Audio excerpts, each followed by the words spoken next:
CID को phone करता हूं। हाँ Madan ji. Hello hello Madan ji, hello Madan ji, क्या हो गया?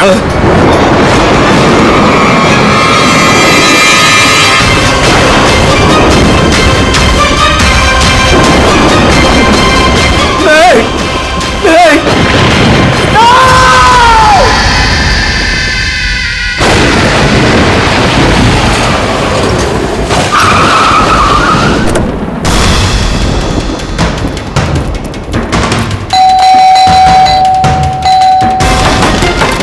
मदन जी, मदन जी, मदन जी, मदन जी,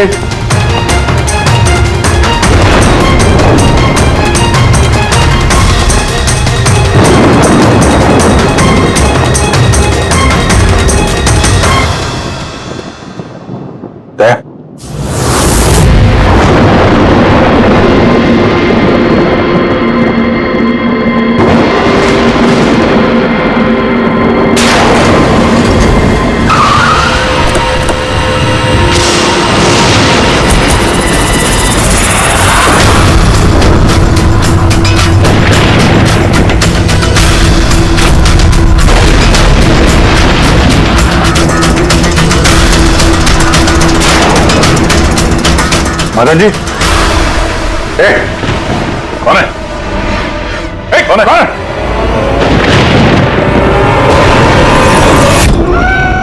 ये क्या?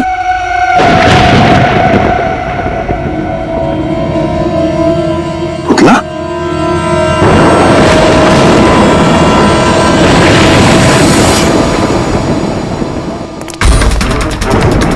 अभिजीत सर, आने में देर हो गई।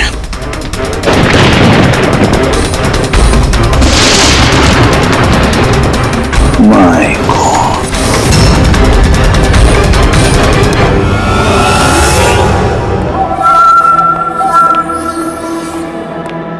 ये लीजिए। आराम से आराम से।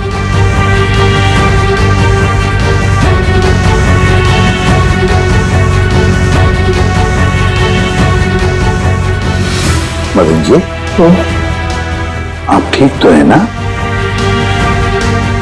क्यों, क्या हुआ आपको? कोई है? हाँ? मेरी जान लेना चाहता है। कौन? हर वक्त मेरे आसपास ही बैठे, मुझे कभी अकेला नहीं छोड़ते। चाहे शायद इस वक्त भी मुझे देख रहे, सुन रहे। देखिए मदन जी, घबराइए मत, आपको कुछ नहीं होगा, हम लोग हैं ना। मदन जी, आप किसकी बात कर रहे हैं? कौन कौन आपके पीछे पड़ा हुआ है? पुतले, कठपुतली है। कठपुतली है? हाँ, नहीं मतलब वो टाइप की नहीं, मतलब जो बेजान हो किसी के इशारे पे नाचे। ये कठपुतलियां बातें करती, मदन जी बोलती है, खुद चलती फिरती।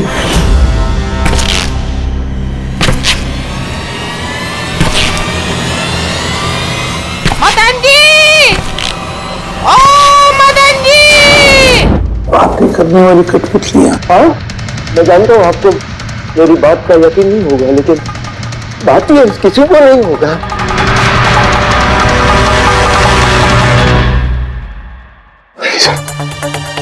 आपने से कठपुतलियों के बारे में सुना है? नहीं। जानते हो कुछ दिन पहले मेरे साथ क्या हुआ था? उस दिन मेरा बर्थडे था। घर की बेल बजी, मुझे लगा मेरे दोस्त मुझे मिलने आए हैं।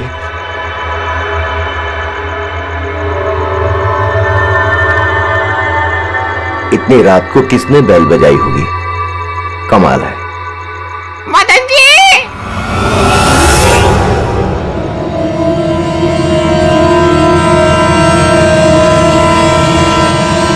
कौन? दिखाई नहीं दे रहा? मैं हूँ।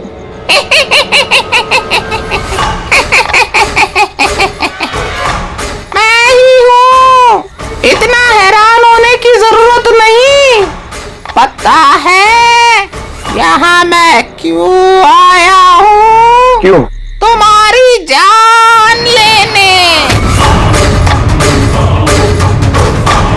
क्या? हाँ, तुझे जान से मारने। रवि, कविता, जल्दी यहाँ आओ। क्या हुआ सर? ये पुतला, ये इसने मुझे कहा कि ये मेरी जान ले लेगा। क्या? हाँ भाई साहब, ये बेजान पुतला है। हाँ, वही तो ये आपकी जान कैसे लेगा? भाई साहब, आप हमारे साथ मजाक कर रहे हैं क्या? हाँ? नहीं, कैसी बात कर रहे हो तुम रवि? है मैं ऐसा बेहुदा मजाक क्यों करूंगा तुम लोग, और वो भी आज के दिन? अरे मैंने खुद सुना, इसने मुझे कहा कि वो जान ले लेगा। एक मिनट, मैं देखता हूँ। संभाल ला रवि। ये शांत।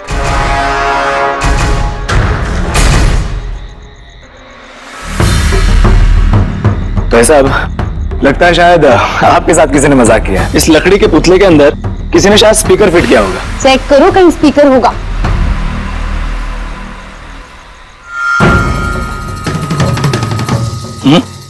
नहीं, इसमें तो कुछ भी नहीं है। अब कहाँ है वो पुतला? कैसे होगा? मैं उसी टाइम उसे तोड़ मोड़ के जला के खत्म कर दी। धमकी दी थी मुझे, उसने कैसे ऐसे हो देता है? क्या आपने वाकई देखा था? हाँ, नहीं, मदन जी, हो सकता है आपको कोई सपना अपना आया। नहीं, अकेला देखा और एक बार नहीं, ऐसा मेरे साथ थोड़े दिन बाद भी। मुझे लगता है कि मदन जी को मारने का सबसे अच्छा तरीका ये है कि उनके सीने में चाकू घोंप दिया जाए। उससे तो पूरा फर्श खून से गंदा हो जाएगा। सबसे बेस्ट तरीका है मदन जी को जहर दिया जाए। एक काम करते हैं, क्यों ना उनका गला ही दबा दिया जाए? तो आप ही बता दीजिए मदन जी, आप कैसे मरना पसंद करेंगे?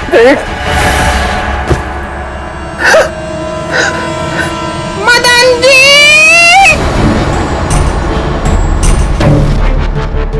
कहाँ चले?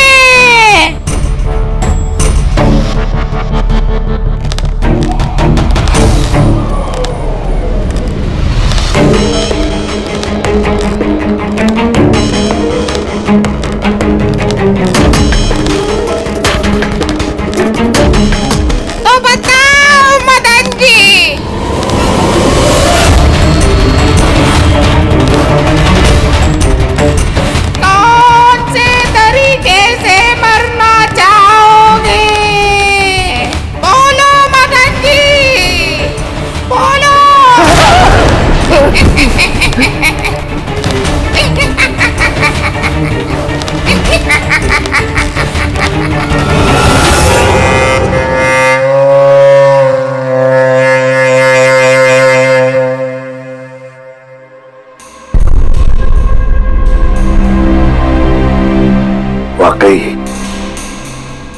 बेजान को वाकई खतरा था। सही कह रहे थे, कोई वहम नहीं था। सर मतलब ये मदन जी का खून इस कठपुतली ने किया? क्या बकवास कर रहे हो यार, कठपुतली खून थोड़ी ना कर सकती है। तो फिर खून किसने किया होगा? उसी ने फ्रेडी, उसी ने जो कठपुतली का खेल खेलना जानता है। तो जब हम लोग यहाँ पर आए तब कठपुतली के हाथ में ये चाकू था। सारे सबूत तो इसी की तरफ इशारा कर रहे हैं। खून इसी ने किया है। भैया भैया प्लीज प्लीज, ये भैया को सर फेसबुक मैंने खुद नहीं किया। एक मिनट, आप लोग कौन है? सर मैं कविता हूँ, इनकी पत्नी, और ये मदन भैया हैं, इनके बड़े भाई, ये रवि हैं। तो आप लोग अब तक क्या कर रहे थे, कहाँ थे आप? सर आज हमारी मैरिज एनिवर्सरी है, इसलिए हम बाहर डिनर के लिए गए थे। हमने मदन भैया को भी कहा था साथ में आने के लिए, लेकिन उन्होंने मना कर दिया। और ये सब आप कह रही थी कि मदन जी का खून इस पुतले ने नहीं किया? हाँ सर, इस पुतले ने खून नहीं किया। आप जानती है खूनी को? मुझे पूरा यकीन है, इनका खून शार्दुल ने किया है। वो इनसे बदला लेना चाहता था। ये शार्दुल है कौन? किस बात का बदला लेना चाहता था? शार्दुल एक पेंटाकोलिस्ट और वॉइस ओवर आर्टिस्ट था।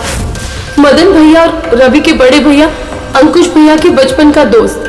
अंकुश भैया को शार्दुल से बचपन से ही बहुत लगाव था। जब उन्होंने देखा कि शार्दुल जिंदगी में कितनी ठोकरें खा रहा है, तो 5 साल पहले उन्होंने अपना घर शार्दुल को दे दिया ताकि वो वहां से अपना थिएटर ग्रुप चला सके।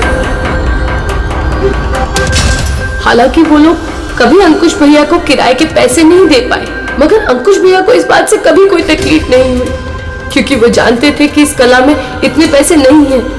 शार्दुल और उनके स्टूडेंट्स अंकुश भैया के घर से ही अपनी पेंटाकोलिस्ट की प्रैक्टिस किया करते थे।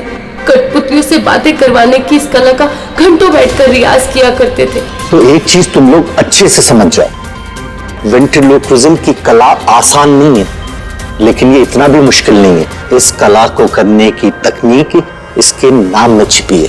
वेंट्रिलोक्विज्म एक लैटिन शब्द है जिसमें वेंटर का मतलब पेट और लोक्वी मतलब बोलना, और वेंट्रिलोक्विज्म मतलब पेट से बोलना। जैसे हेलो गौरव, कैसे हो तुम? फिर एक दिन अंकुश भैया गुजर गए और सब कुछ बदल गया।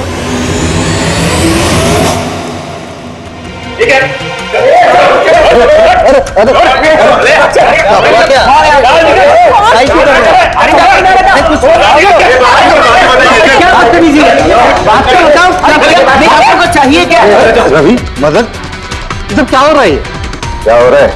ये जो इतने वक्त से तुम्हारी मुफ्तखोरी चल रही थी ना, आज से बंद हो रही। हमने यहाँ कोई धर्मशाला नहीं खोल रखी। लेकिन मदन, अंकुश ने तो कहा था। कौन अंकुश? जो मर गया वो जिंदा नहीं है, दुनिया में नहीं है। आज तक उसके तरीके से चलता था, अब मैं हूं, मेरे तरीके से चलेगा। सुना तुमने? चलो जगह खाली करो। रवि, समझा अपने भाई को। वो क्या समझाएगा मुझे? मैं समझता हूं ना सब कुछ।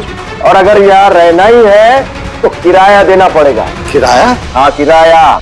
कितना किराया देना होगा? मैं 4 लाख। 4 लाख? मगर 4 लाख तो हमारे पास नहीं है। नहीं है तो खाली करो, वरना पुलिस को बुला के तुम सबको जेल में भिजवा दूंगा। वहां पर रहने का कोई किराया भी नहीं देना पड़ेगा। मगर हमें कुछ मोहलत दो, हम इतनी जल्दी कहाँ जाएंगे? मोहलत कुछ नहीं मिलेगी। बहुत सुन लिया मैंने, बहुत देख लिया तुम लोग का तमाशा। निकलो निकलो यहाँ से।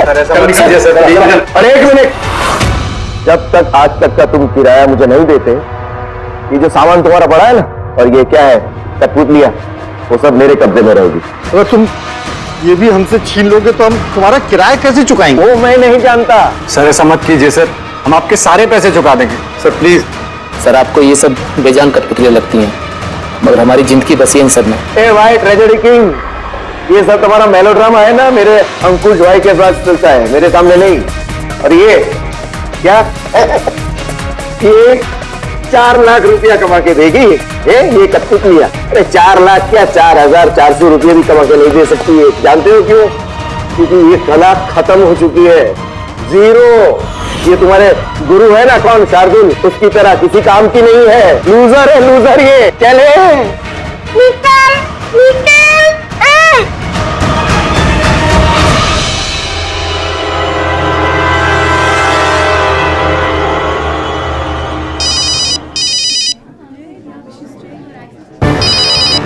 ये भी ना। कौन है भैया? और कौन? शार्दुल। बार बार मुझे इस तरह फोन करके धमकियां देता है। मैं देखता हूँ। मैं आ रहा हूँ तुझे मारने।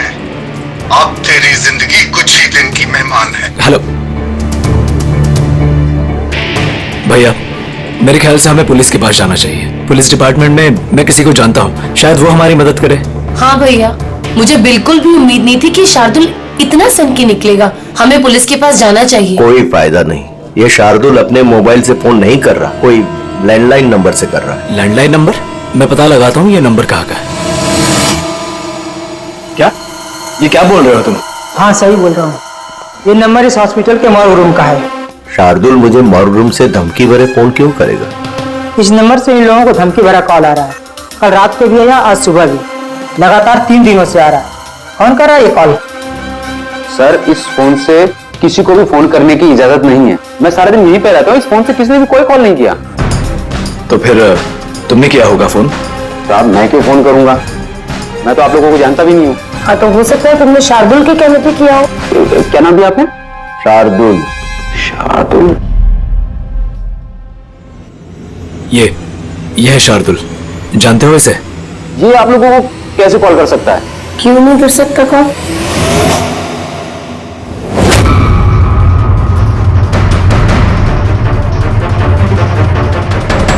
ये कैसे हो गया? शार्दुल 3 दिन पहले इनकी मौत हो चुकी है, तो फिर ये फोन कैसे कर सकते हैं? पर इनकी मौत हुई कैसे?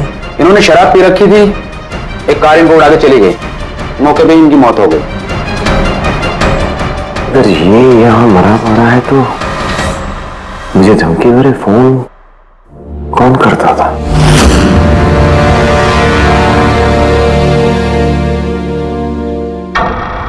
सर, पुलिस रिकॉर्ड के मुताबिक तो ये सारे कॉल्स मौके लैंडलाइन से आए थे। लेकिन मौ का फोन लाइन तो कोई इस्तेमाल कर ही नहीं रहा था। फिर ये सब कैसे? पूर्वी, अच्छी तरह से चेक करो, देखो चक्कर क्या है, मामला गड़बड़ है। सर, इन्हें कुछ पता नहीं चलेगा। आप ऐसा क्यों कह रही हैं? क्योंकि सीआईडी जिंदा इंसानों को पकड़ सकती है, आत्माओं को नहीं। और मैं जानती हूँ ये सब शार्दुल की आत्मा ने किया है। देखिए, आत्मा वात्मा जैसी कोई चीज नहीं होती है।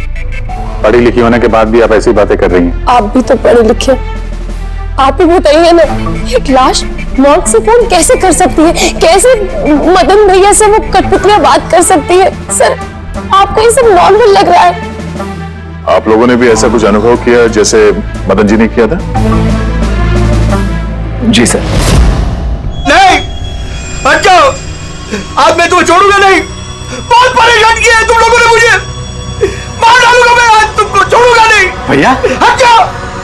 नहीं भैया क्या हुआ? क्या बताना? अरे भैया, ये क्या कर रहे हैं भैया? भैया कठपुतलियां हैं, दूर रहना। कठपुतलियां? हाँ, मारने आई है मुझे, मैंने कहा था ना। भैया एक बात तो सुनिए। क्या कर रहे हैं आप? रवि, ये आवाज ऊपर से आ रही है। लेकिन ऊपर तो कुछ भी नहीं है, बस स्टोर रूम है और ये बंद पड़ा हुआ कमरा है। Store room? हाँ, उसी स्टोर रूम में तो मैंने सारी कठपुतलियां बड़े से पक्षियों ने ताला लगा के बंद करके रखी है। कठपुतलियां? क्या वो सारी बाहर आ गई? कैसे? क्या?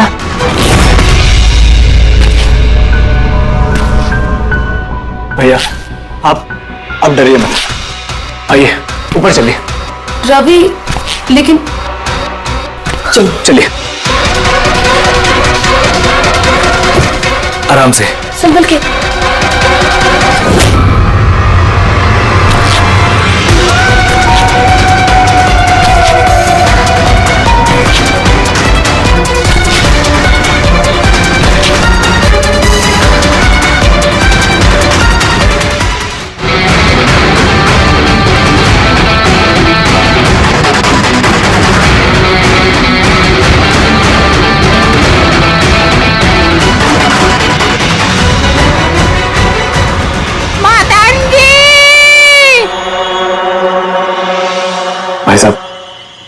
आवाज इस कमरे से आ रही है। आइए।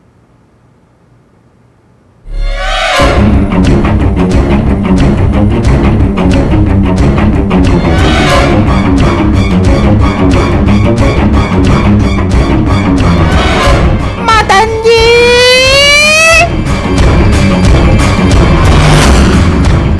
मदन जी, कैसा लगा मुझे मिलके?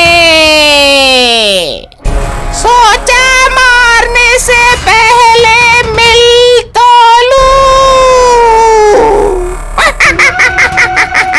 मैंने कहा था बातें करते हैं। सर, मदन भाई साहब ने सभी कठपुतलियों को बक्से में बंद करके रखा था, लेकिन पता नहीं ये कठपुतलियां कहां से बाहर आ रही हैं।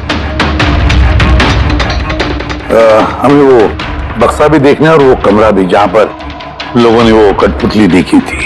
कहाँ है? सर, दोनों कमरे ऊपर ही है सर। चलिए दिखाइए। आइए सर।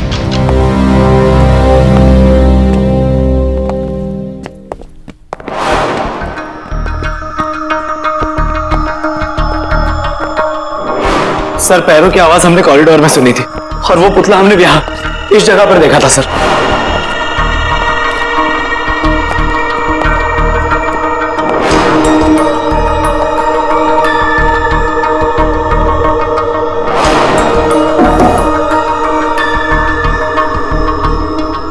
ये कमरा एकदम खाली क्यों है? सर, मैंने सोचा था कि यहाँ पर ट्रेडमिल और बाइसिकल रखूंगा और थोड़ी एक्सरसाइज करूंगा, पर कभी टाइम ही नहीं मिला।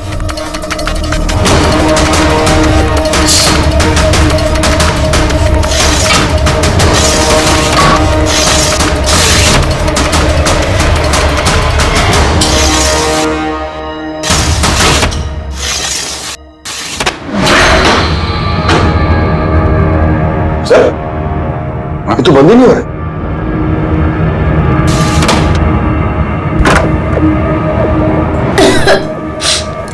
आइए सर। सर, यही वो पेटियां जिनमें कठपुतलियां बंद थी। इधर लाइट ऑन करना। जी।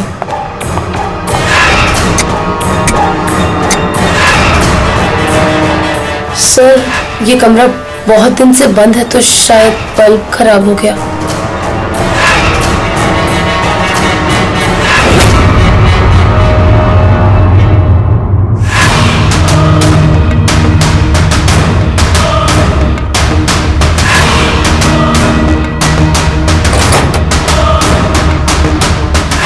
सर, सारे पेटियों पे ताला लगा।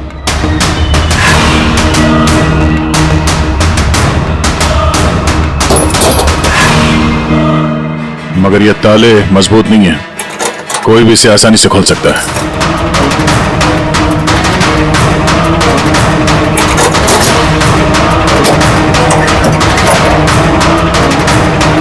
इतने सारे पुतले,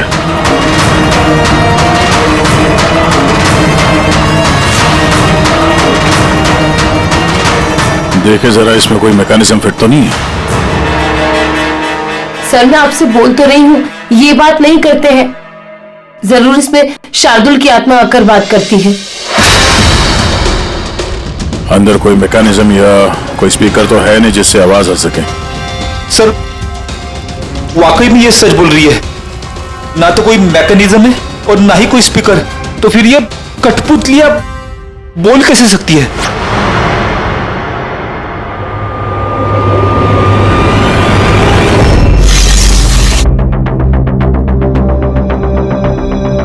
लॉक खराब है?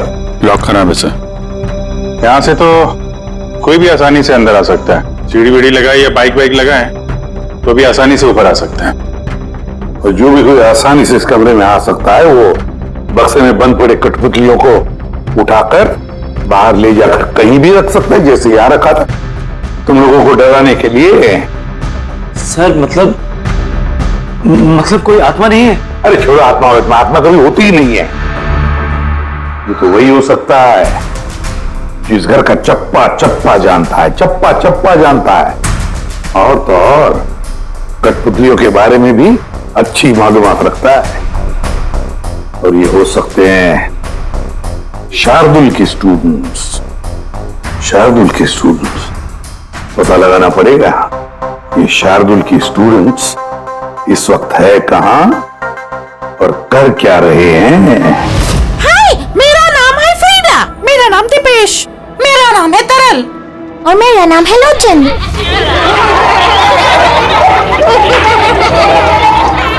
आज मैं आप सबको एक बहुत ही अच्छी कहानी सुनाने वाली हूँ।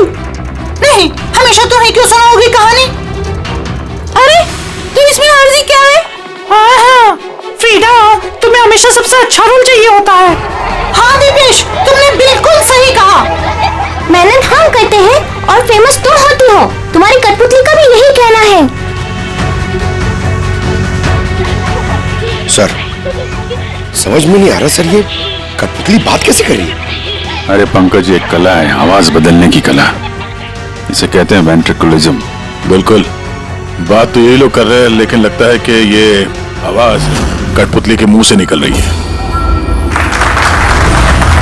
मगर सर, ये लोग कहाँ बात कर रहे हैं? देखिए ना, इनके तो मुंह भी नहीं चल रहे। देखो, मैं कह रहा हूँ मैं सबसे बेस्ट हूँ। यही तो कला है पंकज, बिना मुंह खोले इतनी साफ आवाज में बात करना। आवाज यहाँ पेट से निकलती है। वो आत्मा भी इसी कला की पैदाइश थी। उन पुतलों ने इसी कला के जरिए मदन जी से बात की थी और वो न्यूज रीडर्स ने भी। मगर सर, ये लोग तो कठपुतलियों को ऐसे हाथ से हिला रहे हैं सर। हाँ, तो ऐसे तो होता है प्रत्येक शो में। मगर सर, मदन जी ने वो पुतला देखा था, उसे तो कोई हाथ से नहीं हिला रहा था, नहीं कोई बात कर रहा था ऐसे। शायद कोई मैकेनिज्म फिट किया होगा उन पुतलों में, जो किसी रिमोट कंट्रोल से ऑपरेट होता होगा। सर, मगर रफी ने बोला था कि उसके अंदर कुछ भी नहीं था, कुछ भी नहीं था। साउंड मैकेनिज्म नहीं मिला था, लेकिन उसके सर के अंदर कोई मैकेनिज्म था जिसकी वजह से उसका सर और मुंह हिल रहा था, जो शायद रवि को दिखा नहीं। ऐसी कठपुतलियां बनाना शार्दुल या उसके किसी स्टूडेंट का ही काम हो सकता है, जो मदन जी के घर का चप्पा चप्पा अच्छी तरह से जानता है। इन्हें पता होगा उस खिड़की के बारे में जिसका लैस टूटा हुआ था। घर में घुस के जगह जगह कठपुतलियां लगाना और उनसे बातें करवाना तो इनके बायत का खेल है। मगर सर, मॉर्ग से इन लोगों ने कॉल कैसे किया? सर, सर पता चल गया कि मॉर्ग रूम वाले फोन कैसे आ रहे हैं। कैसे? सर, इसके लिए स्पूफिंग सॉफ्टवेयर का इस्तेमाल किया गया। Spoofing software? ये क्या होता है? सर, अभी बताती हूँ।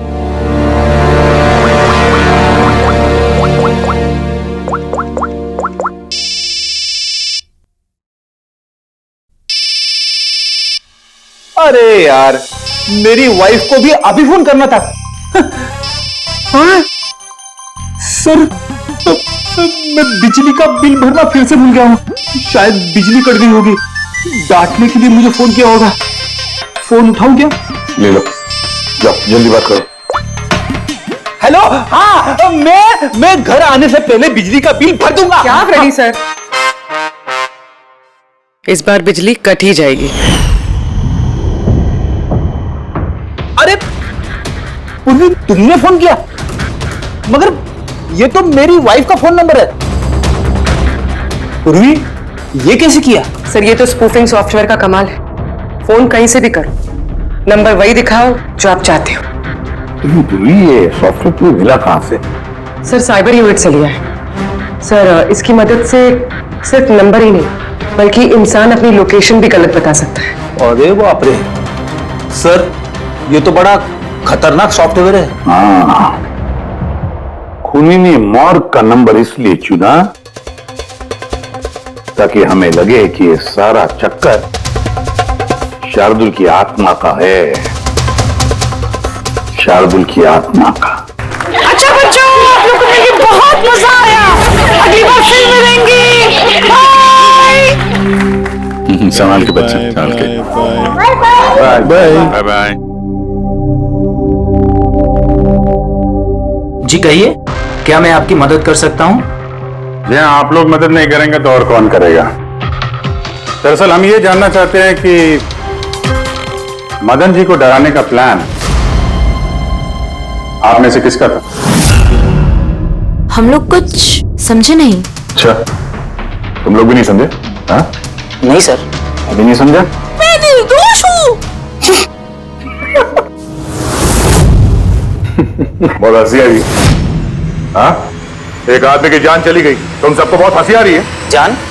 किसकी जान? मदन जी की। खून हुआ है उनका सीआईडी से हम लोग। सीआईडी? जी हाँ, सीआईडी। और हमारे शक के दायरे में हो तुम सब।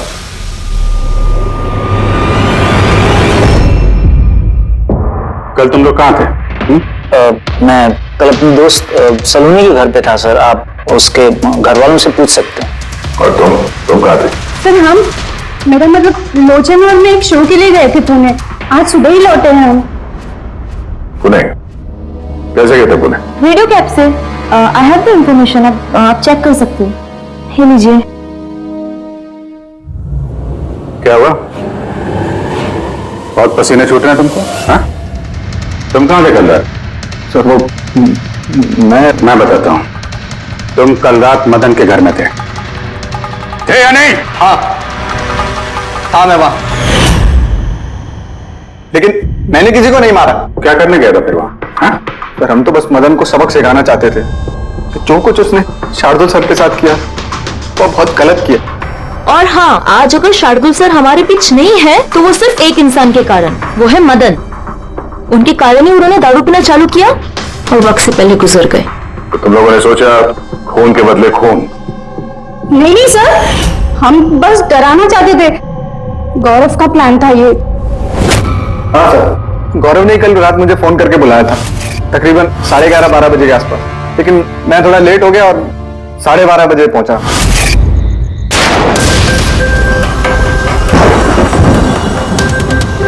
आज तो वैसे ही बहुत लेट हो गया, मार ही डालेगा गौरव मुझे। चला गया शायद अंदर, कैसे इशारा कैसे करूं?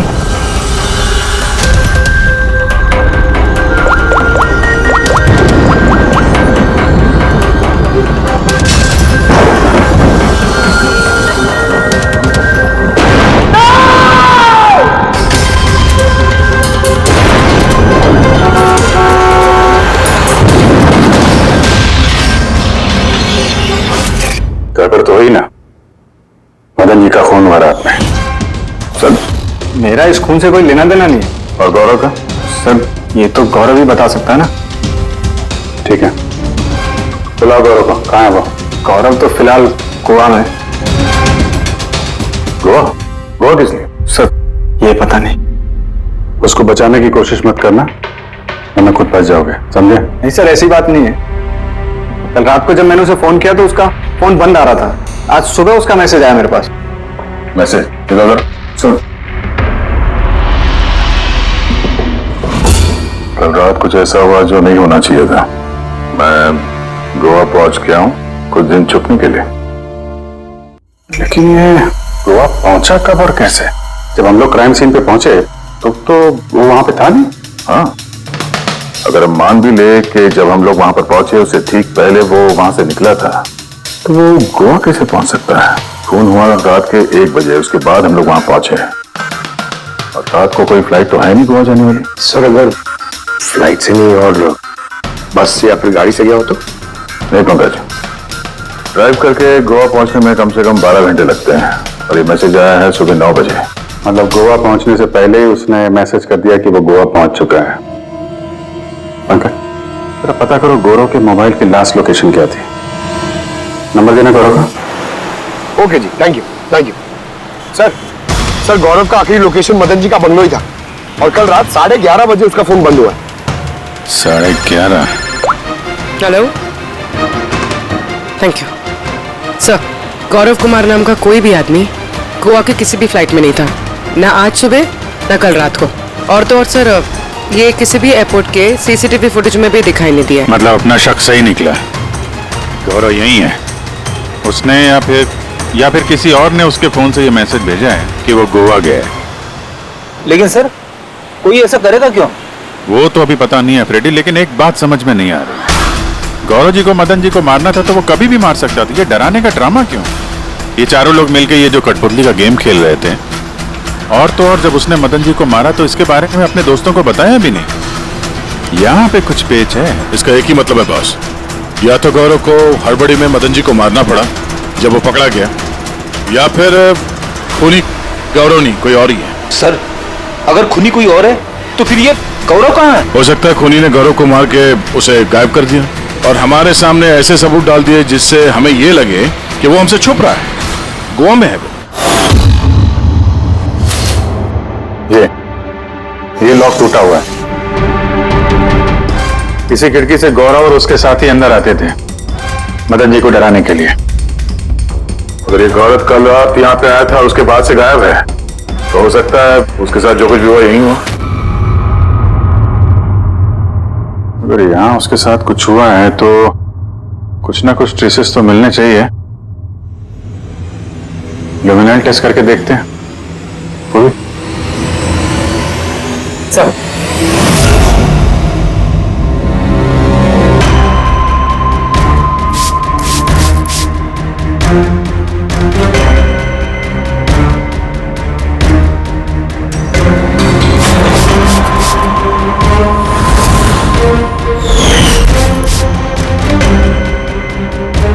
आपका शक सही था, यहाँ पर तो खून है। तो इस दरवाजे से जैसे ही बाहर निकला होगा किसी ने हमला किया उस पे। सर इस तरफ तो कोई निशान नहीं है। इस तरफ देखो।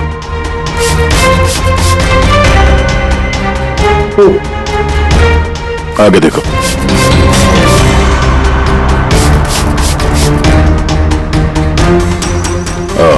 मतलब हमला करने के बाद गौरव को घसीट के यहाँ स्टोर रूम तक लाया गया।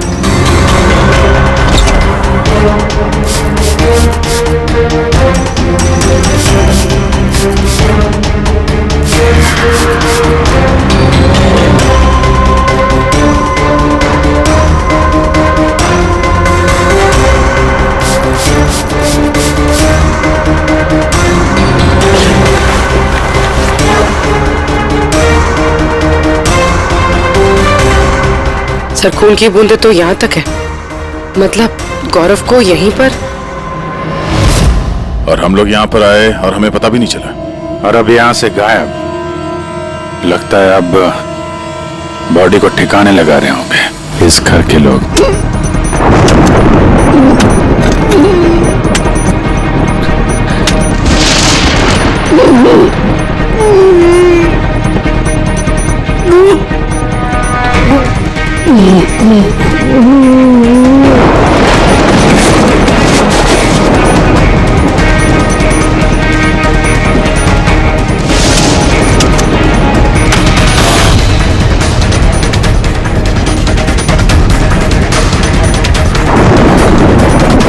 सीआईडी अरे गोली लग जाएगी, भागे हट। चलो पीछे। सर हाँ जिंदा है। ये जाओ जल्दी हॉस्पिटल। तुम लोग अपना में जाते थे सर। हाँ लेकिन आपको कैसे पता चला कि हम लोग यहाँ पर हैं? आजकल मोबाइल के जरिए भी मुजरिमों को पकड़ लेते हैं हम लोग।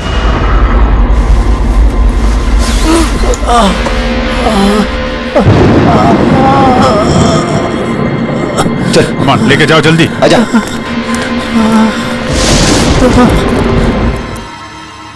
उस खुदगर्ज और लालची इंसान का मर जाना ही ठीक था। अंकुश भैया की मौत के बाद मदन भैया अकेले ही सारी प्रॉपर्टी हड़प जाना चाहते थे। हमें क्या मिलता? ठेंगा। हमने ये प्लान तब बनाया जब घर में वो कठपुतलियों वाले हादसे होना शुरू हुए।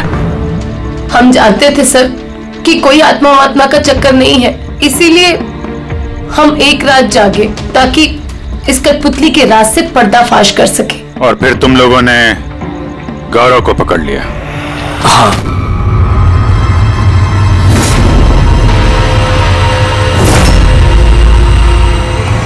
गौरव से सारा सच उगलवाने के बाद हमने सोचा कि उनके इस कठपुतलियों वाले खेल का फायदा उठाकर हम मदन भैया को मार सकते हैं। इसलिए गौरव पर हमला करके उसे बक्से में छुपा दिया और फिर मदन जी का खून करके हमें गुमराह करने की कोशिश की। ये दिखाना चाह के खून पुतले ने किया है। हाँ? हमें मालूम था कि सीआईडी कभी भी आत्मा की कहानी और कठपुतलियों के खेल पर विश्वास नहीं करेगी और आपका सीधा शक जाएगा शार्दुल के स्टूडेंट्स पर, खास करके गौरव पे। और हमें गुमराह करने के लिए तुमने वो गोवा वाला मैसेज भेज दिया। हाँ, हमने सोचा कि आप पूरी जिंदगी भर गौरव को यहाँ वहां ढूंढते रहेंगे और हम उसे मारकर यहाँ दफना देंगे। पैसों के चक्कर में तुमने अपने भाई की जान ले ली। क्या करोगे इन पैसों का? अब ये पैसे ना तो तुम्हें जेल की सलाखों के पीछे जाने से बचा सकते हैं और न शायद फांसी के फंदे से।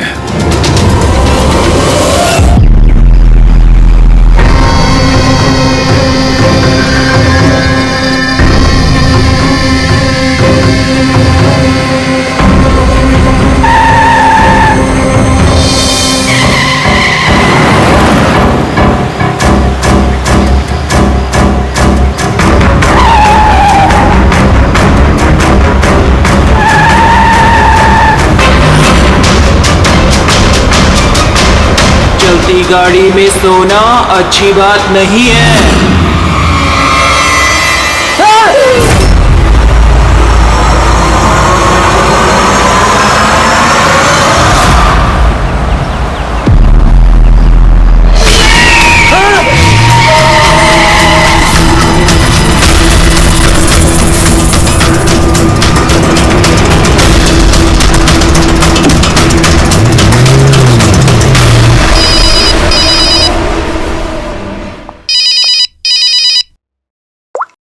हाँ विनीत।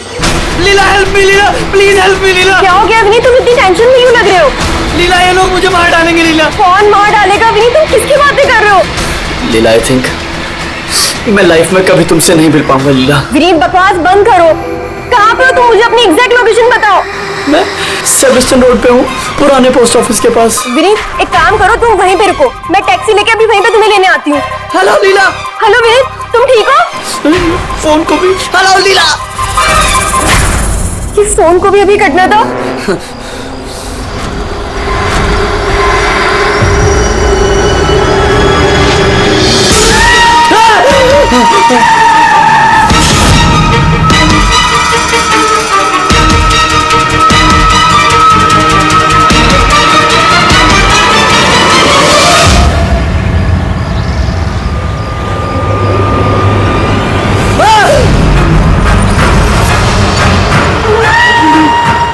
भगवान प्लीज हेल्प मी, मुझे मेरे घर तक पहुंचा दो प्लीज।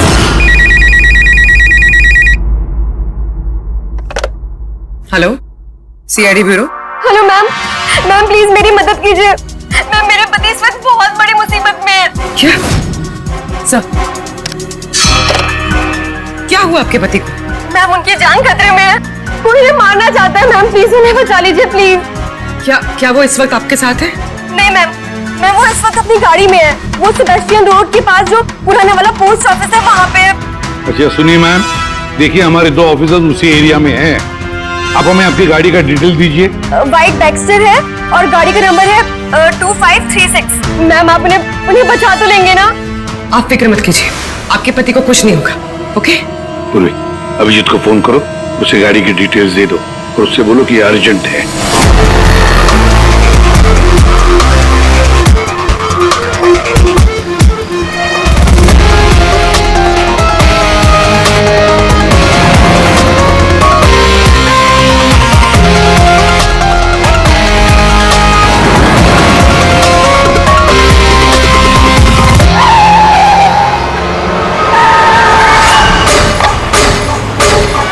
या यही नंबर है। ये गाड़ी ऐसे क्यों चला रहा है? ये तो एक्सीडेंट कर देगा।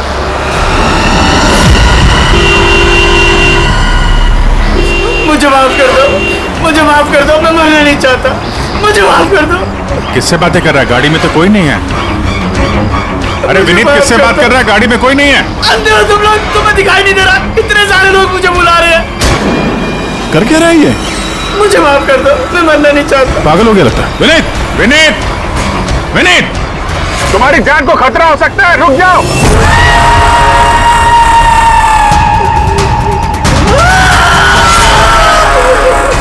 अंकल मेरे साथ खेलो ना, बहुत मजा आएगा।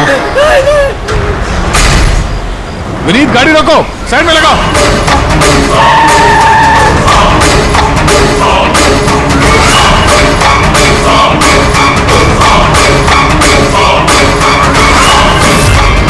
रुक जाओ। विनीत, विनीत।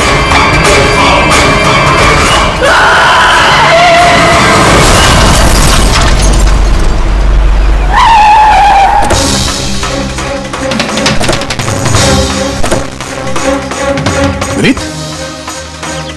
ओह नो, ये तो मर चुका है। स्मेल है।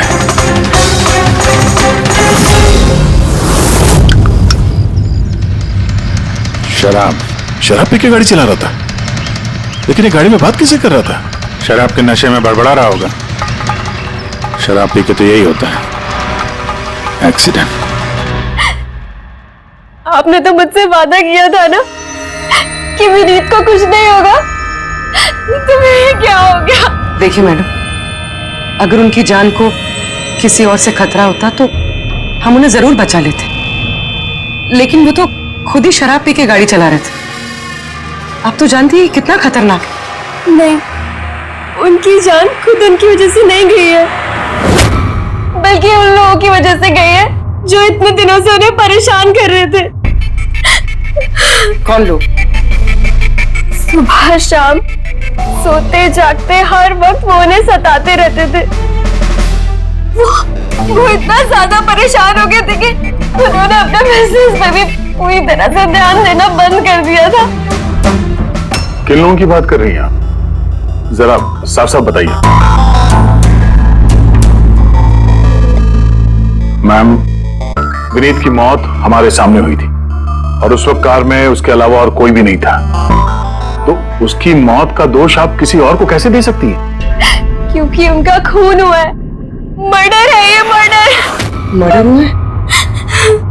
आप जानती है किसने किया ये? आत्माओं ने। भले ही आप लोगों ने वो आत्माएं नहीं देखी होगी, लेकिन विनीत उन्हें साफ साफ देख सकते थे। सीआईडी आत्माओं को नहीं मानती। आप भी मानते सर। अगर आपने वो 2 हफ्ते पहले वाला नजारा देखा होता। लीला उठो, उठो लीला, लीला उठो।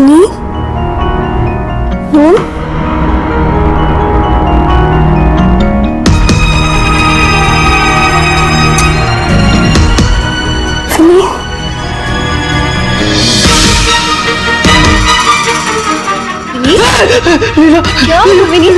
वहाँ देखो, कबर्ड के ऊपर। क्या है वहाँ विनीत? लीला, कबर्ड के ऊपर मुझे घूर रहा है, मुझे सोने नहीं दे रहा। विनीत, वहाँ पे कुछ नहीं है, कुछ नहीं है वहाँ पे। तुमने ना जरूर कोई बुरा सपना देखा है। चलो आगे सो जाओ। मैंने कोई सपना नहीं देखा और वो देखो अभी भी घूर रहा है और तुमको दिख क्यों नहीं रहा यार? विनीत, वहाँ पे कुछ नहीं है। तबीयत ठीक नहीं है विनीत, तू आगे सो जा। चलो, कुछ नहीं है विनीत, है ना बुरा सपना देखा इसलिए ये सब हो रहा है। सॉरी, मुझे माफ कर दो प्लीज। 1 मिनट, ये विनीत किस चीज के लिए माफी मांग रहा था? ये तो मुझे भी नहीं पता सर। विनीत काम क्या करता था? सर, उनकी कंपनी हॉस्पिटल्स में मेडिकल इक्विपमेंट सप्लाई करती थी। आप श्योर है कि वो विनीत का खून आत्मा नहीं किया? सर, मुझे पहले तो नहीं लगता था, क्योंकि ना तो मैंने कभी कोई आत्मा देखी थी और नहीं कभी मैंने उनकी आवाज सुनी थी। लेकिन बाद में मुझे विनीत की बातों पे यकीन होने लगा कि वो सच कहता था।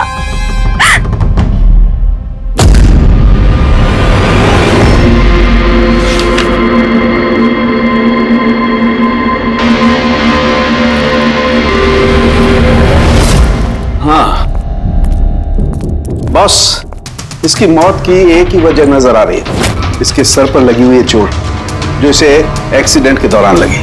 पक्का डॉक्टर साहब, कोई और वजह नहीं? अब विसरल सैंपल्स को चेक करना अभी बाकी है, लेकिन प्राइमा फेसी तो यही दिखता है कि मौत की वजह एक्सीडेंट है।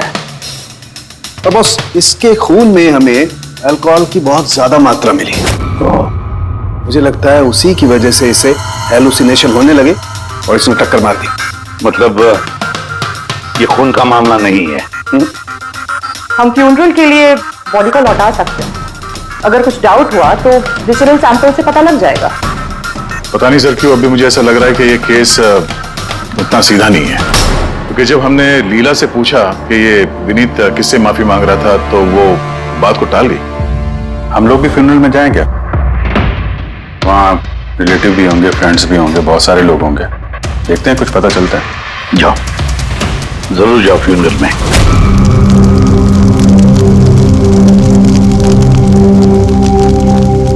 अच्छा हुआ मर गया, ऐसे गलत लोगों के साथ ऐसा ही होना चाहिए। तुमने बिल्कुल ठीक कहा, इसकी मौत इससे बदतर होनी चाहिए थी। बस अब उस दिन का इंतजार है जब उन दोनों की भी चिता जलते हुए देखूंगा। उस दिन तुम सबको बहुत बड़ी पार्टी दूंगा मैं। क्या प्रॉब्लम क्या तुम्हारी? हाँ? यहाँ पर एक आदमी की चिता जल रही है, शौक मनाने के बजाय जश्न मनाने की बात करो तुम लोग। क्यों ना मनाऊं जश्न? अरे असली जश्न तो उस दिन मनेगा जिस दिन ये दोनों भी अग्नि की भेंट चढ़ेंगे। ये दोनों अग्नि की भेंट चढ़े या ना चढ़े, तुम सीआईडी के हत्थे जरूर चढ़ोगे। सर अगर आप लोग सीआईडी से हैं तो आपको मुजरिमों का साथ देने के बजाय हम लोगों को इंसाफ दिलाना चाहिए सर। एक मिनट, कहना क्या चाहते हो? पूरी बात बताओ। सर मेरा नाम रोहित है और मेरे पिताजी पर्पल हॉस्पिटल में एडमिट थे। डॉक्टर सर वो वेंटिलेटर पे। डॉक्टर, नर्स डॉक्टर का रिलैक्स। मेरे पिताजी मर रहे हैं वहाँ पे, प्लीज डॉक्टर को बुलाइए प्लीज। क्या हुआ? क्यों शोर मचा रहे हो? शोर न मचाऊं तो क्या करूं? मेरे पिताजी मर रहे हैं वहाँ पर और आपके साथ यहाँ बैठकर मक्खियाँ मार रहे हैं। आप शांत हो जाइए प्लीज, आप जाइए पेशेंट के पास, हम आते हैं। मैम प्लीज जल्दी कीजिए प्लीज। हाँ गजब हो गया, सारे के सारे वेंटिलेटर्स एक एक बंद हो रहे हैं। यस मैम, हमारे 2 इंटर्न्स मैनुअली ऑक्सीजन दे रहे हैं कुछ पेशेंट्स को। मैम हर पेशेंट के साथ ऐसा नहीं हो सकता, अगर वेंटिलेटर्स ठीक नहीं हो तो पेशेंट मर जाएंगे। धीरे बोलो। अरे ये हॉस्पिटल के रेपुटेशन का सवाल है, अगर मरीजों के घर वालों को पता चल गया है ना फिर बवाल हो जाएगा। आप प्लीज 2 मिनट का वक्त दीजिए, हम सोल्यूशन। मैम एक एक करके सारे वेंटिलेटर्स बंद हो रहे हैं। बाकी के वार्ड्स में चेक करो।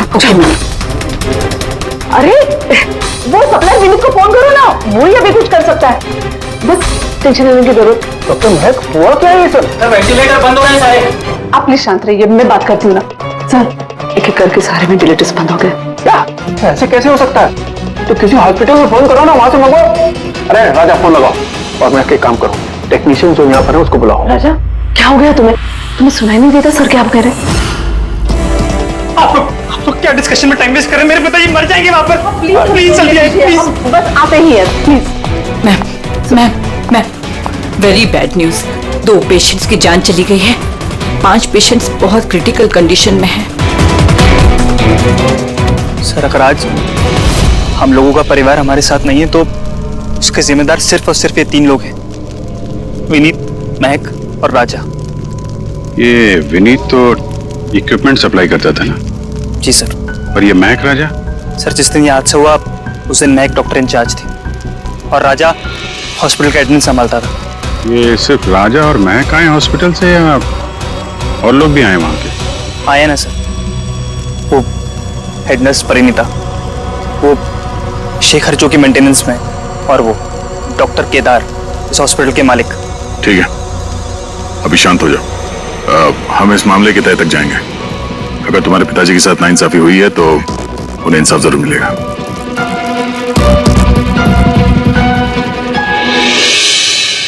समझ में आया कि ये विनीत माफी क्यों मांग रहा था।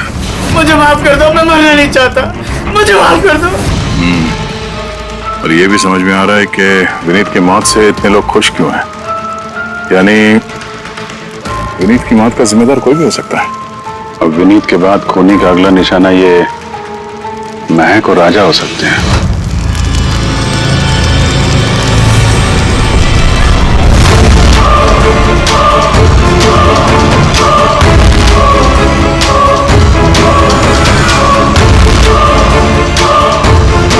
मुझे माफ कर दो। तुमने मुझे क्यों मरने दिया? मेरा पीछा मत करो।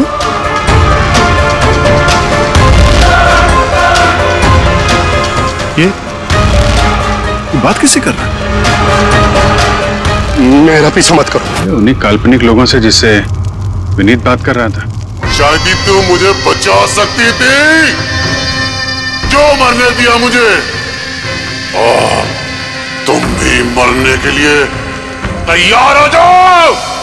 और ये महक भी सहमी से लग रही है। छोड़ो, छोड़ो मुझे, छोड़ो मुझे, आग में मत खींचो। मेरी कोई गलती नहीं है। छोड़ो, छोड़ो, छोड़ो, छोड़ो मुझे, छोड़ो, छोड़ो, मत खींचो मुझे आग में। छोड़ो, क्या कर रहे हो? इधर आओ। क्या कर रहे हो यार? मैं बस परेशान हूँ, इसमें आप लोग क्या कर सकते हैं? मुझे खुद ही निपटना होगा अपनी परेशानी से।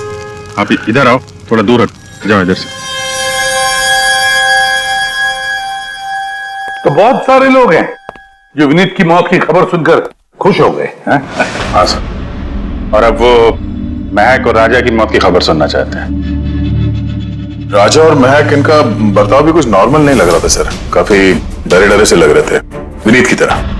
सर, विसरल सैंपल्स की रिपोर्ट आ गई है। वेट, कोई गड़बड़ है? हाँ, एक आम इंसान का खून जितना लाल होता है, विनीत का खून उससे बहुत ज्यादा लाल था। अब समझ में आया कि विनीत को आत्माएं क्यों नजर आ रही थी। क्यों सर? पूर्वी, जब इंसान का खून जरूरत से ज्यादा लाल हो तो इसका मतलब ये होता है कि वो इंसान बहुत ज्यादा लंबे समय तक कार्बन कंपाउंड के संपर्क में रहा, और इस कार्बन कंपाउंड की वजह से ही उसे हेलुसिनेशन आते हैं, जबरदस्त किस्म के। तो मतलब किसी ने जानबूझकर विनीत को इस कार्बन कंपाउंड के संपर्क में लाया, जिसकी वजह से विनीत की दिमागी हालत खराब हो गई, जो उसकी मौत का कारण भी बन गई। सर, खूनी को ये कार्बन कंपाउंड मिला कहां से होगा? हमारे आसपास हर जगह कार्बन कंपाउंड फैला हुआ है। मॉडर्न जिंदगी में हम जितनी भी मशीनों का इस्तेमाल करते हैं, वो सब की सब, लगभग सब की सब कार्बन कंपाउंड निकालती हैं। हाँ, कोई भी मशीनों के साथ छेड़खानी करके ऐसी साजिश कर सकता है। तो कार में बैठने के ठीक पहले विनीत ऐसे किसी केमिकल के संपर्क में आया होगा, इसकी वजह से उसे ये हेलुसिनेशन वगैरह हो रहे थे। बिल्कुल बॉस, गाड़ी के एग्जॉस्ट सिस्टम को चेक करना चाहिए, गड़बड़ वही हुई है।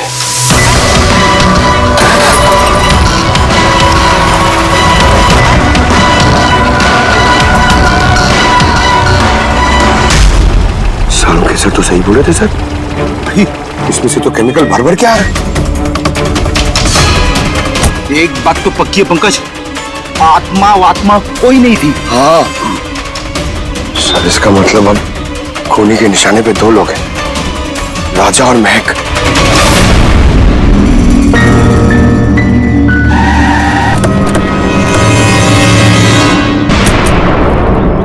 फ्यूनरल में राजा का बर्ताव ठीक नहीं था, अभी भी उसकी मानसिक स्थिति ठीक नहीं है। अरे सर, दरवाजा तो खुला है।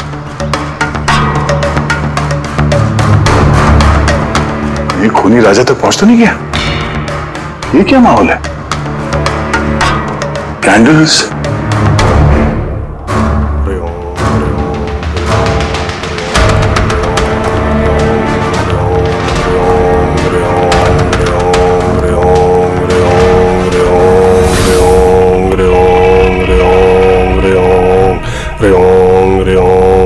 राजा,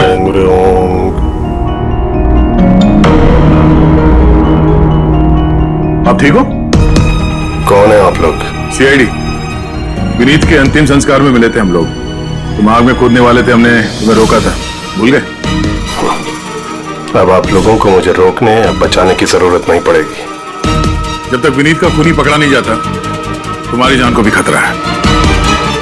अच्छा सच सच बताना, उन 12 मरीजों की मौत क्या तुम्हारी लापरवाही की वजह से गई थी? खबरदार जो मुझ पर ऐसा गंदा और झूठा इल्जाम लगाया था। मैं निर्दोष हूं और कोई नहीं मरा मेरी वजह से। शांत शांत। राजा बड़ी मुश्किल से शांत हुआ है, किसी को समझ दिलाइए। आपकी तारीफ? श्लोक नाम है मेरा। मैं राजा की इस बुरे वक्त से बाहर निकलने में मदद कर रहा हूं। ओह, तो आप साइकियाट्रिस्ट हैं? साइकियाट्रिस्ट नहीं, साइकिक, मीडियम। इस दुनिया और दूसरी दुनिया के बीच एक पुल समझ लो। दूसरी दुनिया? दूसरी कौन सी दुनिया? वही आत्माओं वाली दुनिया। वैसे हम भी एक पुल है, मुजरिमों की दुनिया से लेके जेल के अंदर सलाखों के पीछे तक पहुंचाने का पुल। पर सर आप मुझे सलाखों के पीछे क्यों डालना चाह रहे हैं? मैं तो राजा की आत्माओं से बचाने में मदद कर रहा हूँ। राजा को आत्माओं से नहीं, केमिकल पॉइजनिंग से बचाने की जरूरत है। और बंद करो अपना ये ढोंग, समझे? सर वो कहाँ इशारा कर रहे? उस बूढ़े आदमी की तरफ जो एसी के पास खड़ा हुआ है। किसकी बात कर रहे हैं? मुझे तो कोई भी नहीं दिख रहा। मुझे भी नहीं दिख रहा। मानो या ना मानो, इस कमरे के अंदर कोई शक्तिशाली आत्मा है जो राजा को नुकसान पहुंचाना चाहती है। अभी पता चल जाएगा।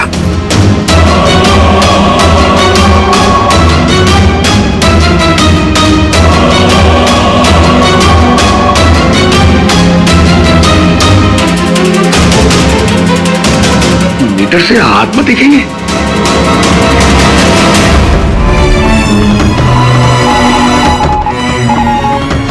देखा, वो आत्मा एसी के पास ही है। मेरी ईएमएफ मशीन झूठ नहीं बोल सकती।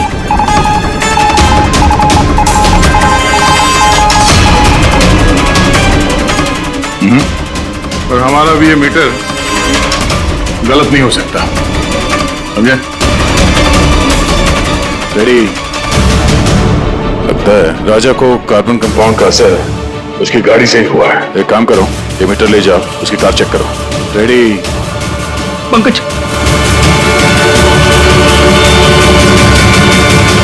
बताओ महक, विनीत के फ्यूनरल पे क्या देखा तुम? मैंने किसी को नहीं देखा, कुछ भी नहीं देखा। झूठ मत बोलो। अगर कुछ नहीं देखा तो वहां से डर के भागे क्यों? मैं झूठ नहीं बोल रही हूँ, मैंने सच में किसी को नहीं देखा। अच्छा, अस्पताल में जो 12 मौतें हुई थी, क्या वो तुम्हारी लापरवाही की वजह से हुई थी? मेरी लापरवाही की वजह से? देखिए, मुझसे जो कुछ बन पड़ता है मैंने सब कुछ किया। मैंने डॉक्टर केदार से भी बात की, लेकिन उन्होंने कुछ एक्शन लिया ही नहीं, तो मैं और क्या करती। अच्छा, तो फिर इसमें डॉक्टर केदार की गलती है? उनसे भी ज्यादा गलती है उस राजा की। उसे चेक कर लेना चाहिए था कि वेंटिलेटर्स ठीक से काम कर रहे हैं या नहीं, उनके वक्त रहते सर्विसिंग हो रही है या नहीं। तो फिर राजा दोषी है? राजा और विनीत दोनों। विनीत को भी हमें वेंटिलेटर सप्लाई करने से पहले देख लेना चाहिए था कि वो कहीं खराब तो नहीं है। आखिर कितनी जानें टिकी थी उस वेंटिलेटर्स पे।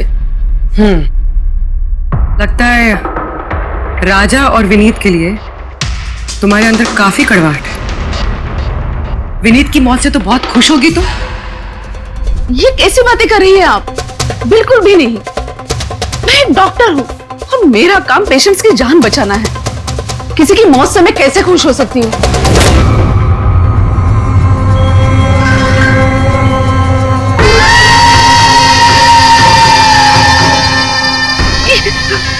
वो आ गया, वो आ गया।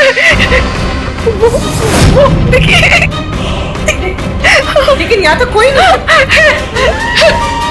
पीछे है। यहाँ पर कोई नहीं है।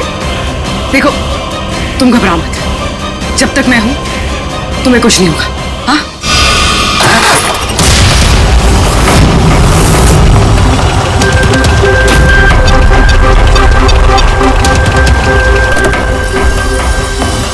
कार के एसी में तो कार्बन कंपाउंड नहीं है। घर के अंदर देते, चलो।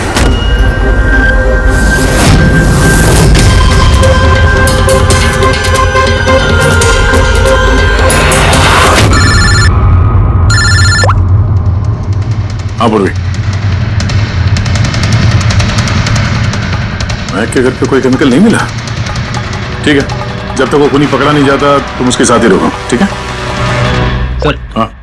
कार्बन कंपाउंड यहाँ पे भी नहीं है। कहीं कोई केमिकल नहीं मिलेगा। विज्ञान की दुनिया और केमिकल की दुनिया के अलावा भी कोई दूसरी दुनिया है, मानो या ना मानो। चुप, वो बंद। और जब तक बोलने को नहीं कहा जाए मुंह खोलना नहीं। राजा जी, आपको डरने की कोई जरूरत नहीं है। हम लोग हैं यहाँ पर, जब तक वो खूनी पकड़ा नहीं जाता सीआईडी आपके साथ ही रहेगी। मुझे सीआईडी की जरूरत नहीं है, ये है ना मेरी सुरक्षा करने के लिए। सर ये कैसे हो सकता है? ना राजा के घर में केमिकल मिला, ना महक के घर में केमिकल मिला, कैसे हो सकता है? सर हमने राजा के घर को अच्छी तरह से चेक किया, एक एक कोना देखा, गाड़ी भी चेक की, कहीं कुछ नहीं मिला। हाँ मगर दया, अगर कोई केमिकल का इस्तेमाल ही नहीं हुआ है तो फिर राजा और महक को हेलुसिनेशन हुए कैसे? कोई तो वजह होनी चाहिए। और सर जिस तरीके से विनीत के कार के एसी में केमिकल का इस्तेमाल किया गया है, ये किसी नौसिखिया का काम नहीं लगता है, तो कोई एक्सपर्ट। एक काम करते हैं, बनने वालों के घरों में देखो, शायद कोई ऐसा आदमी हो जो केमिकल्स के बारे में अच्छी जानकारी रखता हो, कोई केमिकल्स में एक्सपर्ट। और हाँ, हॉस्पिटल के उस स्टाफ को बुलाओ, चीफ नर्स जो है ना, हेड नर्स परिणीता, फिर हेड टेक्नीशियन शेखर और मालिक केदार, तीनों को बुलाओ। सर देखते हैं।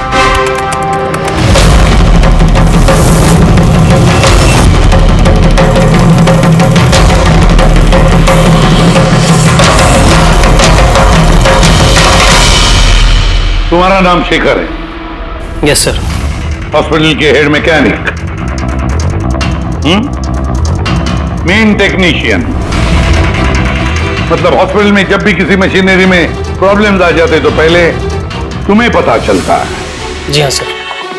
तो हॉस्पिटल के वेंटिलेटर्स खराब हो गए थे, ये तुम्हें पता नहीं था? सर पहले से पता था। तो फिर किया कुछ नहीं क्यों? बताया क्यों नहीं किसे? हाँ सर इसमें मेरी कोई गलती नहीं है। तो फिर किसकी गलती? सर मैंने महक को पहले से ही बता दिया था वेंटिलेटर्स के बारे में, कि वेंटिलेटर्स में प्रॉब्लम हो रही है और वो कभी भी खराब हो सकते हैं। और ये वेंटिलेटर्स बंद होने से पहले तुमने बताया था? यस सर, 1 वीक पहले। मैम मैंने आपको एक नोटिस भेजा था, वार्ड टीम के वेंटिलेटर्स ठीक तरह से काम नहीं कर रहे हैं। ओह, मैंने वो तुम्हारा लेटर पढ़ लिया था शेखर, तुम टेंशन मत लेना, मैं कुछ करती हूँ। बट मैम मामला थोड़ा अर्जेंट है। हाँ हाँ मुझे पता है। डॉक्टर महक। यस मैम, आपको अकाउंट्स डिपार्टमेंट में इमीडिएटली बुलाया है। हाँ ओके चलो। Okay ma'am. Don't worry Shekhar, मैं कुछ ना कुछ करूंगी पक्का। बट सर उन्होंने मेरी बात को सीरियसली लिया ही नहीं। हाँ, महक ने वेंटिलेटर्स खराब होने पर पेशेंट्स को बहुत बचाने की कोशिश की, मगर राजा सर इतने घबरा गए कि कुछ कर ही नहीं पाए। शेखर जी, तुम कितना सच बोल रहे हो, कितना झूठ, ये तो हम पता लगा ही लेंगे। सर महक की कोई गलती नहीं है, उसने मुझे वेंटिलेटर्स खराब होने के बारे में पहले ही बता दिया था। लेकिन आपने क्या किया? सर मैंने हॉस्पिटल के एडमिन हेड को बता दिया था राजा को, क्योंकि हॉस्पिटल के जितने भी ये मशीनरी है उनकी देखरेख की जिम्मेदारी एडमिन हेड की होती है सर। तो आपने एडमिनिस्ट्रेटिव हेड राजा को बता दिया और आपकी जिम्मेदारी खत्म हो गई। आप मालिक है ना इस हॉस्पिटल के, तो जिम्मेदारी खत्म कैसे होती है आपकी? सर मैंने अपनी जिम्मेदारी निभाई, तभी तो मैं खुद गया राजा के केबिन में। राजा। जी सर। ये सब क्या कर रहे हो?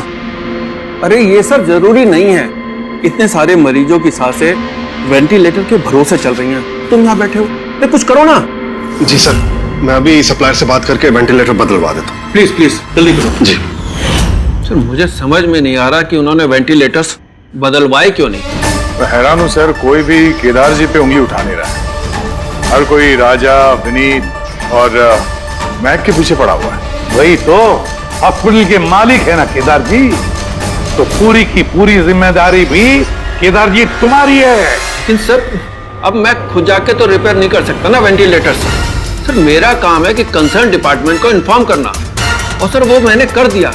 बल्कि मैंने विनीत से खुद बात करी, मैंने उससे कहा कि अगर ये रिपेयर हो सकते हैं तो रिपेयर करे, वरना इनको चेंज कर दे, और उसने कोई एक्शन ही नहीं लिया। उसने कोई एक्शन नहीं लिया, उसने कोई एक्शन नहीं लिया। आपने क्या एक्शन लिया? और नाम भी ले रहे हो तो विनीत का जो मर चुका है, या राजा का जो जवाब देने की हालत में नहीं है।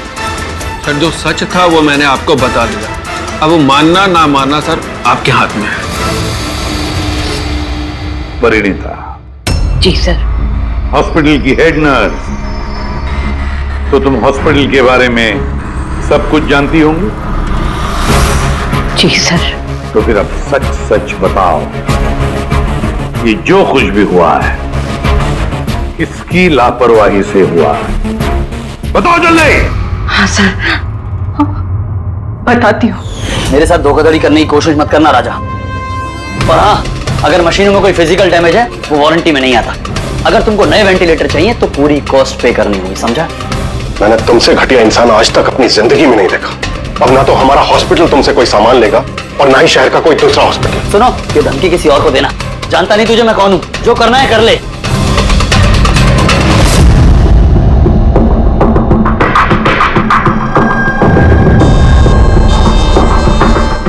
ये जो कुछ भी हुआ है इस राजा और विनीत के झगड़े की वजह से हुआ है। दोनों के झगड़े की वजह से सर इतने लोगों की जान चली गई। राजा को नए वेंटिलेटर का इंतजाम तुरंत करना चाहिए था। सर, इन मरीजों के परिवार वालों में से 3 लोग ऐसे हैं जिन्होंने केमिकल इंजीनियरिंग की है। अच्छा, 3 लोग?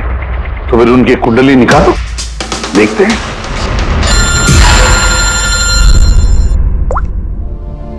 Hello ACP Pradyuman. What? ठीक है, हम अभी पहुंचते हैं। क्या सर? राजा की मौत हो गई।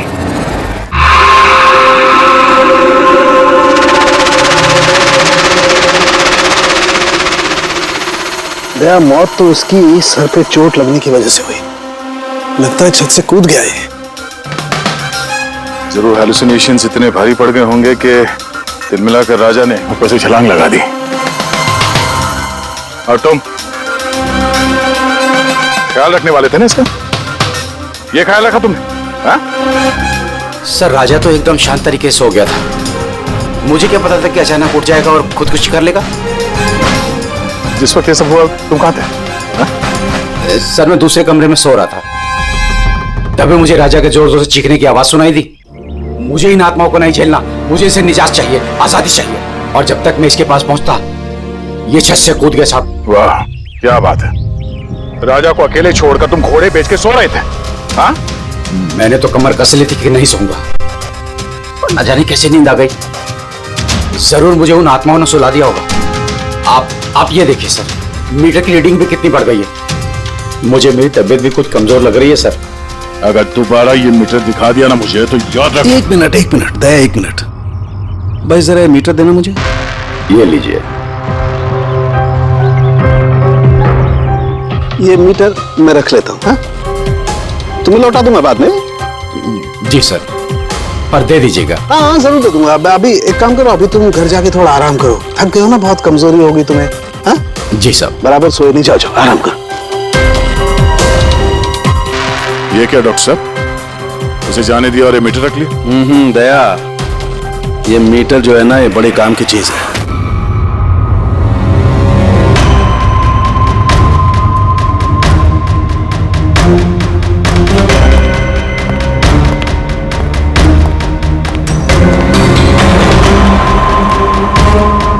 इस रूम में चेक करता हूं। हाँ सर। नहीं, ऊपर चलते हैं।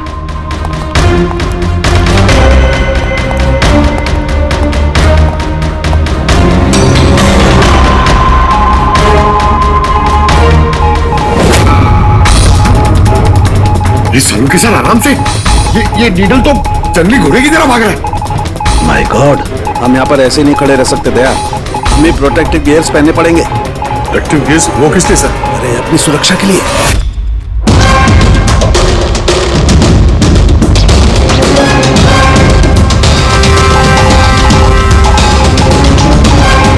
ये देखो, सबसे ज्यादा मीटर रीडिंग यहीं पर है, इस एसी के नीचे। मतलब सर वो वहाँ। पंकज, खबरदार खबरदार, जो आत्मा का नाम भी लिया तो। सर, ये मीटर किस तरह इशारा कर रहा है? बताता हूँ बाहर चलो, बाहर चलो।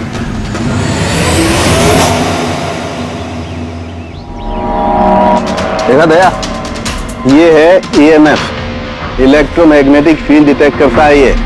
इलेक्ट्रोमैग्नेटिक फील्ड्स, ये तो आजकल सभी इलेक्ट्रॉनिक अप्लायंसेस में होता है सर, टीवी, फ्रिज, एसी में। बिल्कुल दया, लेकिन उन अप्लायंसेस का EMF हिडन होता है, छिपा हुआ होता है, ताकि लोगों पर बुरा असर ना हो। कैसा बुरा असर? तो इसकी वजह से लोगों को नौशिया हो सकता है, जी घबरा सकता है, बेचैनी हो सकती है, और अगर ज्यादा देर तक संपर्क में रहे तो हेलुसिनेशन होना भी कोई बड़ी बात नहीं है। ओह, मतलब राजा को ये हेलुसिनेशन किसी केमिकल की वजह से नहीं हुआ है, अपने घर के इलेक्ट्रॉनिक अप्लायंसेस की वजह से हुआ है, क्योंकि उसका वो ईएमएफ ठका हुआ नहीं था। बिल्कुल। इसका मतलब है सर किसी ने ये जानबूझ के छेड़छाड़ की है इसमें। हो सकता है वैसे ही राजा को अंदर से पछतावा महसूस हो रहा था, दुखी था बेचारा कि वो मरीजों को बचा नहीं पाया, इसीलिए हेलुसिनेशन उसे पछतावा के रूप में दिखाई देने लगे। शायद इसी पछतावे की वजह से इस विनीत की भी मौत हो गई। बिल्कुल। और वो अशोक, उससे भी कमजोरी इसीलिए महसूस हो रही थी क्योंकि वो भी काफी देर तक इस ईएमएफ के संपर्क में था। यहाँ पे वो कार्बन कंपाउंड नहीं मिला घर में। मिलेंगे कैसे थे? क्योंकि यहाँ तो ईएमएफ का इस्तेमाल हो रहा था और सबसे ज्यादा रीडिंग मुझे बेडरूम के एसी में मिली। इसका मतलब बेडरूम के एसी में छेड़छाड़ हुई। फिर तो उस महक के घर में भी ईएमएफ। ओह नो, हमें तुरंत पुलिस को इन्फॉर्म करना होगा।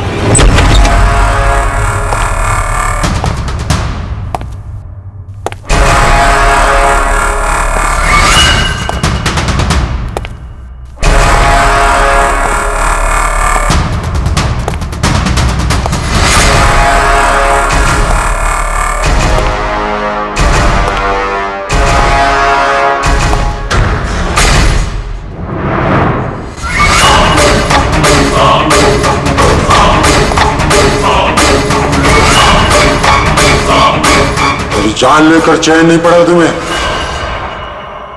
जो फिर से मुझे मारने आई हो।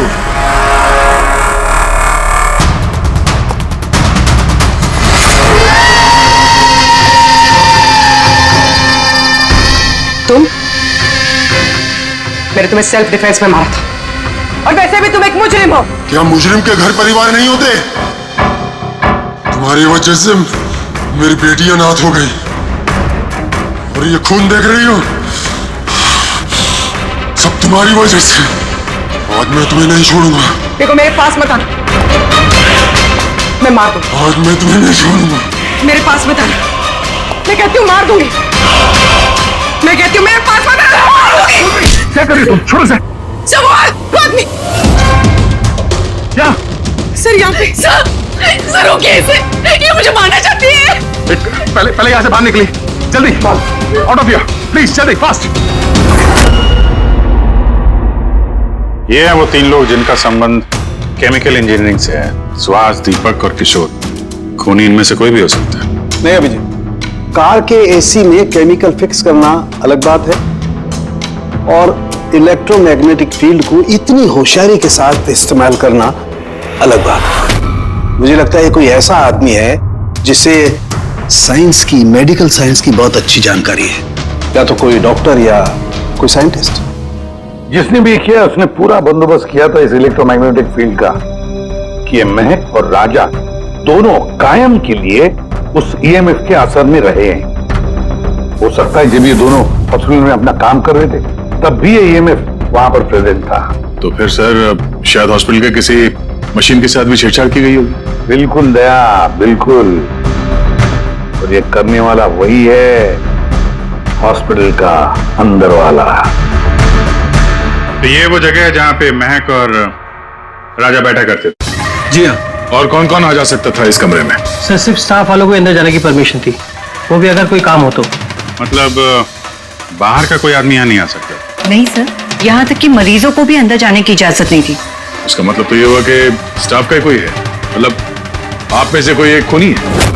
ये आप कैसे कह सकते? ये हम नहीं कह रहे हैं, ये ईएमएफ मशीन कह रही है जिसने हमें सब कुछ बता दिया है। और इस ईएमएफ मशीन के हिसाब से इस एसी के साथ छेड़छाड़ की गई थी। इसका मतलब है राजा और महक को मारने की कोशिश की गई थी, मगर बेचारा राजा मारा गया। एसी के साथ छेड़छाड़? क्या कह रहे हैं आप लोग? हमें तो कुछ समझ में नहीं आ रहा। ये बात इस कमरे में मौजूद वही इंसान समझ सकता है जो खुद खूनी है।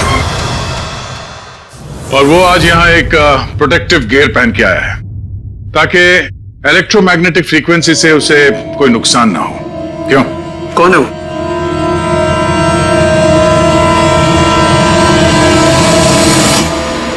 क्यों?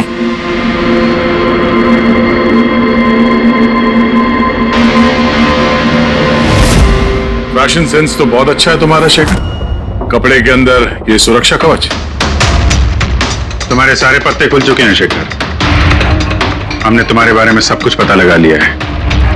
तुम ही यहाँ पे सिर्फ ऐसे टेक्नीशियन हो जो एसी के साथ छेड़छाड़ कर सकते हैं। अब जल्दी बताओ, क्यों किया तुमने ऐसा? हाँ, मैंने किया ये सब। और क्या गलत किया अगर मैंने महक, विनीत और राजा पे इल्जाम लगाया तो? इन लोगों की वजह से 12 मरीजों की मौत हुई जो मुझसे देखा नहीं गया। और मैंने सोचा कि इन लोगों को भी वैसी ही मौत मिलनी चाहिए जैसे उन 12 मरीजों को मिली। इसलिए मैंने EMF और कार्बन कंपाउंड के जहर का इस्तेमाल किया ताकि इन लोगों को ऐसी मौत दे सकूं। मौत नहीं, एक भयानक मौत। और ये मेरा इंसाफ था। इंसाफ करने का हक सिर्फ कानून को है, किसी और को नहीं, समझे? तुम जानते थे उस केमिकल के इस्तेमाल से उन लोगों को हैलुसिनेशन होगा। वो मरे हुए मरीज उन्हें सामने दिखाई देंगे, जिसकी वजह से वो पागल हो जाएंगे। क्यों? और मैं अपने मकसद में कामयाब भी हुआ। जैसी मैं मौत चाहता था वैसी ही मौत विनीत और राजा को मिली। मगर अफसोस, महक को आपने एंड मोमेंट पे बचा। कामयाब तो तुम तब होते हैं जब बिना कोई जुर्म किए उन्हें उनके अंजाम तक पहुंचाते हैं। क्या फर्क रह गया तुम में और उन दोनों में? अब तुम भी एक हत्यारे हो। तुम्हें क्या सजा मिलेगी इसका फैसला तो अब अदालत ही करेगी। इस तरह के और भी एपिसोड देखने के लिए हमारे चैनल को सब्सक्राइब करें और बेल आइकन दबाना ना भूलें।